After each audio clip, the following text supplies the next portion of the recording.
Let's do it. Let's do it. Broadcasting from around the world, you're listening to The First 100, a podcast on how founders acquired their first 100 paying customers. Here's your host, Hadi Radwan.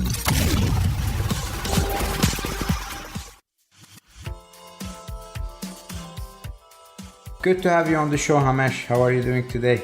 I'm very good. Thank you for having me, Hadi, today. Wonderful to be here. Yes. Yeah, thank you for stopping by, Hamesh.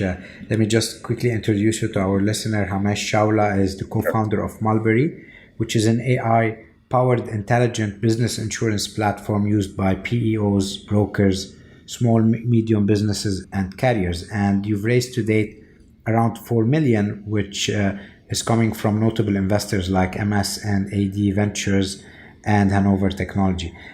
Hamesh, take us to the top. How did you start Mulberri, and what made you go the insurance route? Yeah, thank you, Hadi. We started back in 2021, and Hadi, coming from a fintech background and looking at financial services and disruption there, it was also very clear to me that ancillary segments like insurance and others also needed a breakthrough, a change. And as I studied a bit deeper into the insurance sector, it was very apparent to me that, we have to bring this industry forward. And that led me to see what change we can bring in this sector. Before I started, it was also very clear in my mind that before we go and innovate any segment or industry, we must understand the distribution. Because to me, having led technology and products all my life, it's very clear that you don't build a product and try to find a product market fit. But if you go reverse in terms of understanding the distribution and then bringing out a product market fit, that's better for your business and how you build your business from ground up. So that's what was the first thesis. And what we fell upon are these payroll providers, which have access to, thousands and hundreds of small, medium businesses. And we also realized that these payroll providers have to provide workers' compensation insurance to these small, medium businesses because it's mandatory. So if you have a payroll and if you have even one employee, you have to provide workers' compensation. And then we saw an opportunity where we said that if we can use that channel to get access to these small, medium businesses, for which we want to solve the inherent problem of business insurance, because we felt that the small, medium business community is underserved. From an insurance point of view, that distribution angle, folks have not paid a lot of attention to.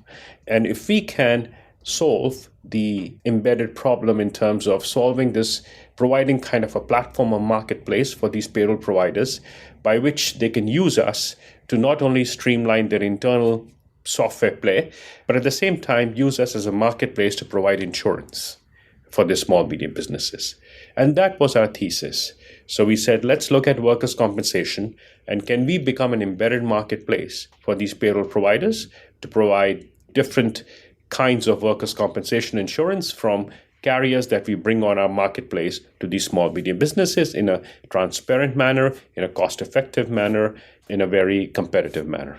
And that's how we started Mulberri. Amazing. So when people who know your space hear your story or see your product, what strikes them as different from anything that exists today? Yes. The way we have approached this whole angle is, and you have seen many insurtechs, starting dated back from 2015, 16, and everybody has gone towards solving a problem of let's go streamline quoting capability, binding capability, post-binding capability. Everybody's gone the API route, and there's been a lot of push towards going directly to the consumer, directly to the SMB, that you come to my storefront, procure insurance from me. We wanted to build an enterprise play where we wanted to take an embedded approach. When we started the insurance sector, we said there are three key areas, Hadi, that I feel that insurance is built on. One is understanding the risk of any insurance, because that's how you write any insurance. And the second is simplifying the information intake, because that's where a lot of time is spent today in terms of going back and forth on information. You have accord forms in workers' comp that haven't changed for decades. And finally, it is the experience that customers get. Still, it's like, you get a bunch of these 40, 50 pages at home, big policy declarations. And so the whole post-bind and client experience also does not exist. So where we went after is we said, we are going to take an embedded approach. So our strategy was not about going direct. It was purely an embedded. And by embedded, I meant that if we can embed and build a solution with these payroll providers as a SaaS platform, and by the virtue of this SaaS platform, if we can extract information from all the HR systems, payroll systems, and even look at the histories, thereby we have a better control of the risk. We can provide a marketplace for the small, medium businesses that they serve. We can also provide better client experience. We have now gotten certificate of insurance capability. We have got nice client portals where folks can come and view, they can do endorsements online, they can do changes online. So that was our approach where we differed in terms of absolutely taking an embedded path rather than going and saying, come to my storefront and I'll give you a fast, transparent, and cheap code. Yeah. Amazing. That's a great value proposition. If you take us back to the early days of Mulberri, and as you said, you've approached it by going after a certain ICP. In that case, your customer is the PEOs or the payroll providers, but the insured is the end customer. So your first goal is to convince that intermediary to adopt your embedded approach. Take us back to that early days. What challenges have you faced? How were you able to convince them to adopt it? Because they've used to a certain way of doing business. Yes. Now, the payroll providers also, if you look at the world, the way the world is moving, and as far as technology goes, they have been also looking at how can they make advances when it comes to technology. That industry also, internally, if you see, there has been a lot of operational efficiency that they can gain from. And that's where we struck the chord, wherein can we come in and simplify, reduce to serve a quote to an end insured. It takes months or weeks. And if our platform can come in and simplify that time cycle, that's a straight value prop that they see from us because they are interested in that operational efficiency. Second is they also want to gauge competitive quotes, competitive players, because our marketplace brings in prices from other carriers, and being able to see on that single pane of glass on what their programs have and what our programs are bringing in, I think that also has been a very attractive proposition for them. The third, Hadi, which has struck the chord which I was going to come to, is the cross-sell. Today, if you look at an SMB, when it comes to a payroll provider, payroll provider says, okay, I'm going to give you workers' comp because it's mandatory, I have to give you. However, that SMB needs general liability, needs cyber now, needs D&O, let's say. So from that perspective, what we found was that can our platform also become a platform for them to help cross-sell, and more than cross-sell, really offer those things to their SMBs. Typically what happens today is they have to tell their SMB to say, go talk to another broker. So now the SMB has placed the trust in the payroll provider. It's got its data with the payroll provider. So why not take advantage of where the SMB says, SMB, I got you, and I will help you get cyber insurance, for instance. I'll help you get GL, for instance. And that's where our platform came in as well. And what we saw was that we, just after workers' comp, we wanted to go after GL, general liability, because our focus was P&C insurance, but we went after cyber. Because our vision is that workers' comp has been there for physical protection, because you file a claim when you have an injury in the workplace. That's essentially workers' compensation. But also, we also need virtual protection. Now, workers' comp is mandatory. Cyber is not mandatory. But at the same time, where I feel is that in the next 5 to 7 years, there is an increasing awareness in the small, medium business. And I feel that there will come a point where may not be mandatory by law, but every small, medium business will also wake up and see that as a must-have. And that's where we started our thesis around putting cyber on as well. And our platform then brought in carriers through APIs for cyber. And now we have eventually become our own MGA as well. So this year, we signed up our reinsurance back with Lloyd's, and we are now I think we have just finished filing, and we are launching our cyber MGA for, with policy limits of 250K and 500K. Amazing. If you go back to those early days, how did you find these POs? Where are they? How did you approach? And at the beginning, as you know, when you don't have enough logos, the no's are much more than the yeses. So how did you eventually turn those no's into a yes? Yes. I mean, the whole startup journey is filled with no's. The way I characterize the journey is that you get 4 punches every day, and then you have to get up and move on. I've been an executive all my life, and really it's been, I have huge respect now for founders after doing this, because building a business from ground up is, you got to be prepared with, as you said, no's each day. You got to have a very different hustle muscle, I would say.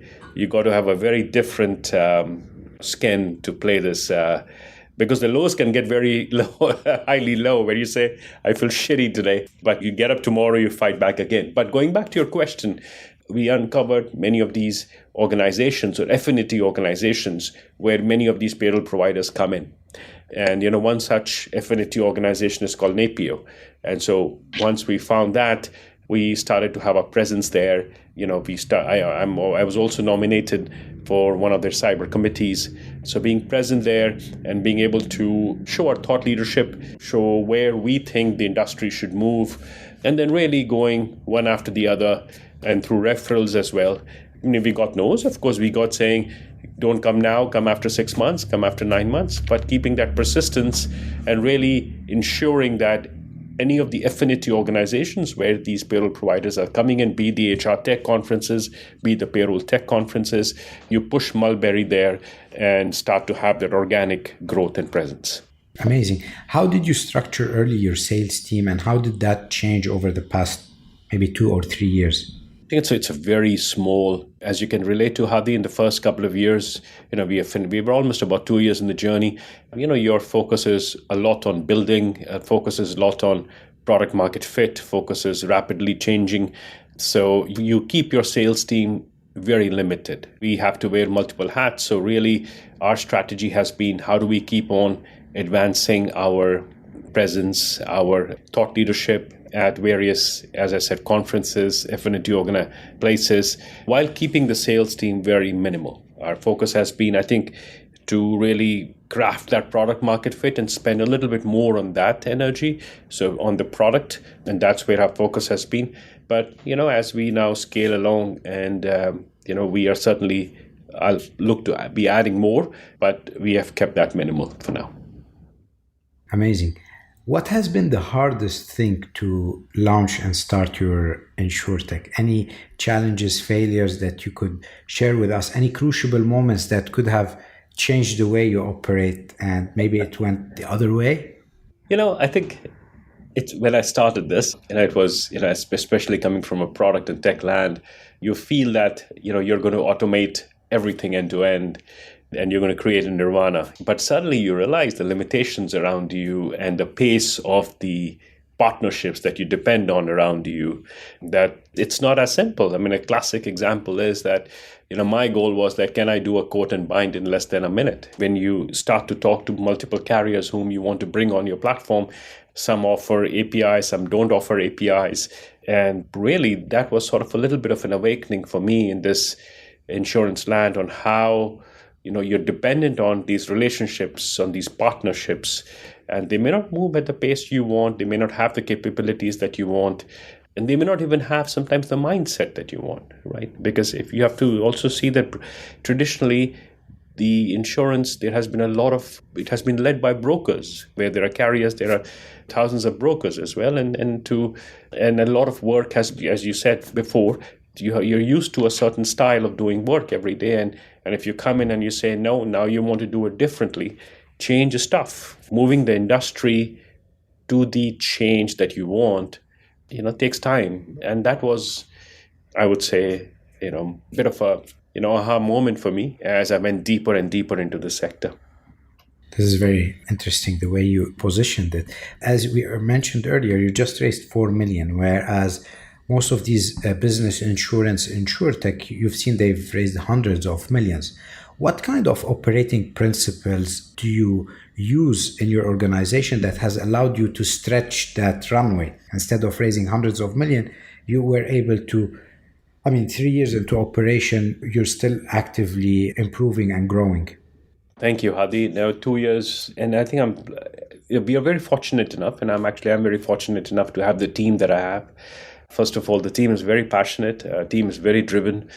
They want to see it to a big success. So that's one area that I think has really helped us in terms of people taking on multiple roles, people really stretching themselves and pulling that passion in.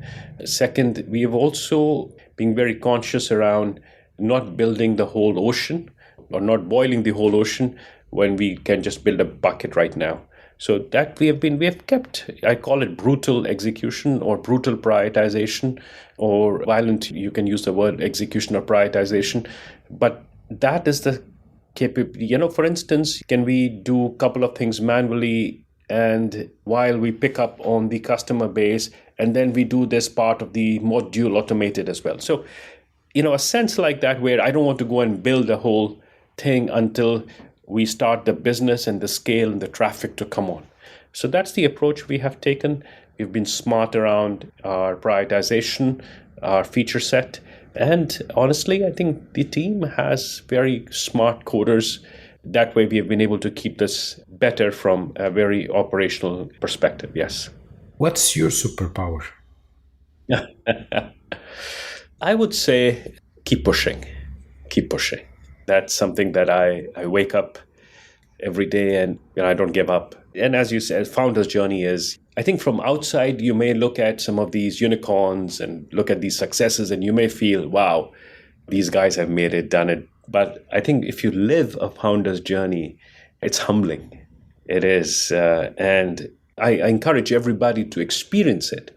It's wonderful because I think the happiness, I still remember when we got the second PEO, Hadi, literally, we were all dancing. I wish I had captured a video. We were all dancing in a group that day. I still remember it was a day after Thanksgiving and we got our second customer. And the joy that you get of growing the business is absolutely beautiful. But at the same time, you have to have the mettle because you will hear more no's, I promise you, than a yes. You will hear more pushbacks. You will feel that you have taken 10 steps ahead, and then tomorrow you will come in and it will be thrown back to the point where you started. So believe me, I feel that if you keep on pushing, and really then having the team which aligns with you in those ups and downs is very important. We have been able to create that team and we push each day. Yeah. What's a principle that you live by that has served you well in your journey? Be transparent, be empathetic, and have integrity. I think those are the principles I live by.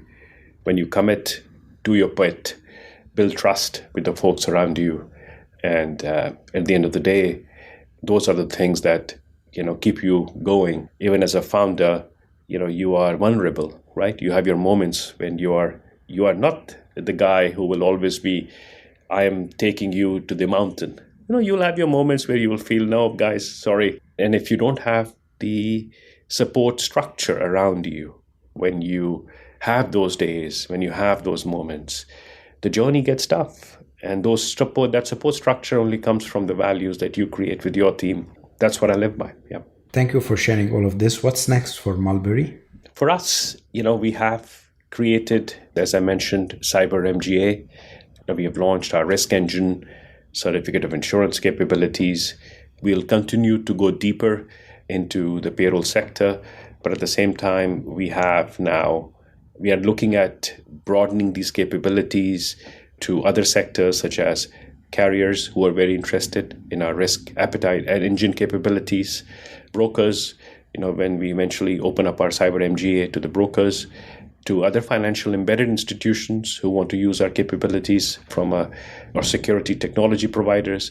So we are now focusing on broadening these capabilities to other verticals as well, while continue to deepen our relationship and our penetration in the payroll sector. Amazing, Hamish. Thank you for stopping by. This was a great episode. Thank you for the insights. We wish you the best of luck on your journey. How can people reach you, and are you hiring? Yes, we are certainly looking at folks both in the product and eng area, and we're also looking at sales/program with an angle of program element as well. So feel free to reach out to me or send us an email at sales@mulberri.io, and we will be happy to take a look. Yes. Excellent. Thank you very much again for stopping by, and have a great day. Thank you. Thank you, Hadi. Thank you so much for listening to the First 100. We hope it inspired you in your journey. If you're enjoying the podcast, please subscribe to our podcast on Apple iTunes, Stitcher, Google Play, or Spotify, and share it with a friend starting their entrepreneurship journey. Leave us a 5-star review. Your support will help spread our podcast to more viewers.